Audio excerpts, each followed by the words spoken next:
Evil Eye, kapag may plano ka, manahimik ka na lang. Alam mo, may mga pagkakataon na mas mabuti pang manahimik na lang tayo kaysa ipagsabi ang ating mga plano. Lalo na kapag alam mong may mga tao sa paligid mo na mukhang masaya para sa'yo, pero hindi mo alam, sa likod ng kanilang ngiti, may pagnanasa at inggit. Kasi minsan, yung mga taong inaasahan mong susuporta sa'yo at magiging masaya sa mga tagumpay mo, sila pa yung nagiging hadlang sa mga pangarap mo. Ang masakit pa, hindi nila kayang tanggapin na may mga bagay na posibleng mapunta sa'yo. Yung mga bagay na matagal na nilang pinapangarap, pero hindi nila nakamtan.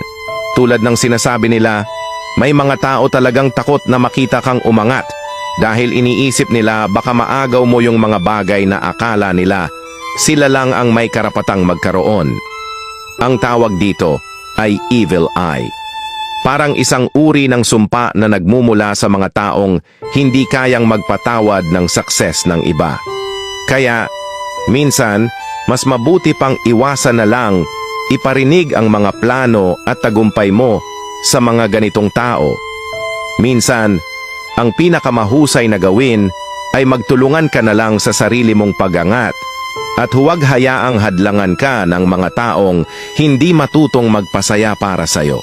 Sa dulo, ikaw at ang mga pangarap mo lang ang masusunod.